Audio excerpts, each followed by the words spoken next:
I'm autistic, and the first woman I ever spent the night with was a friend of my mom's. She was in her late 40s at the time, and not to be gross, but that was cash. The woman in question was an absolute gem, and she taught me quite a lot, if you catch my drift. In this video, I'm going to tell the story of how that situation came to be. Our story begins in the spring of 2019, shortly after my 21st birthday. And I'll be honest, things were not going well. I'd been forced to move back in with my parents after bombing out of community college for the second time in a row. I was embarrassed and depressed and miserable, and the only saving grace, insofar as it was one, was that I was now old enough to go drink my sorrows away at a bar, which for the record is a terrible idea.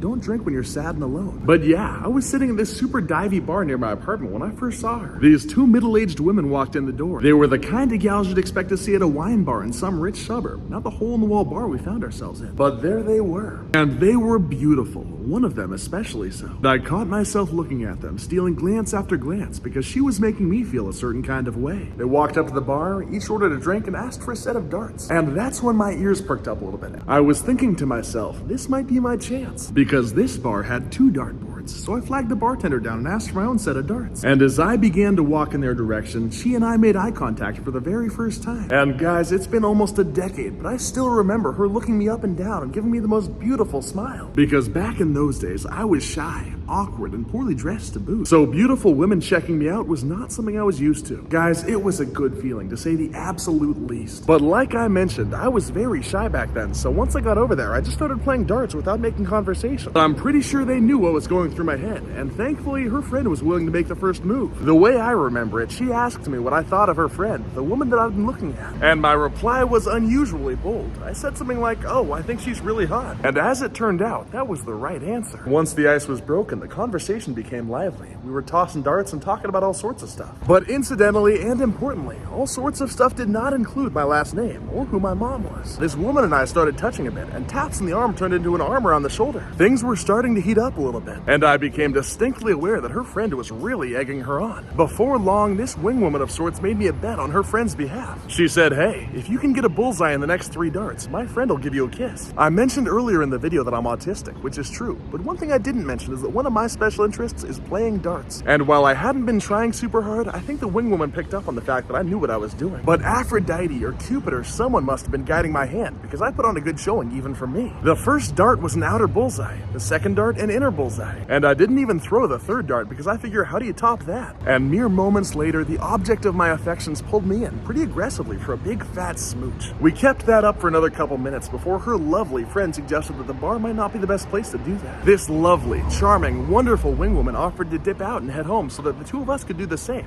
together. My new partner of sorts said that she liked that idea, and I have never contained my enthusiasm so hard in my life as when I said, "Okay, that sounds good." So yeah, we closed our tabs, the wingwoman dipped out, and we left the bar to walk the 2 blocks back to my place. And you can probably guess which way things went once we got there. I'm gonna stay pretty light on details as to what exactly we did, but it involved multiple couches, a kitchen counter, and of course a bed. And I mean, sure, it was exciting, sure, it was fun, but it also involved a lot of firsts for me, which meant it was a great learning experience. And that might be one of the best parts about the company of an older woman. They tend to know exactly what they're doing. We were on round 2 or maybe round 3 of that particular bout when the funniest possible thing happened. So she and I were very actively facing the same way, if you catch my drift, when she saw something on my bedside table that surprised her quite a lot. It was just a picture frame, but it had a picture in it of my sister, myself, and my mother. And I can only imagine what it must have felt like when that light bulb went off in her head and she realized that she was a friend of my mom's. And once we'd finished what we were doing, she took a deep breath and then dropped that same bombshell on me. Well, for obvious reasons, I didn't care nearly as much as she did. It was still a crazy thing to find out. It was a magical, memeable, memorable evening, but once it came to an end, she had some bad news. She insisted that she had had a wonderful time, but that she didn't want to see me again because of the whole thing with my mom. Which, I mean, that was kind of disappointing, but I got it, right? It made sense. But then she texted me a week later, and we snuck around a few more times, so that was cool. I kept the secret of our little escapade pretty well.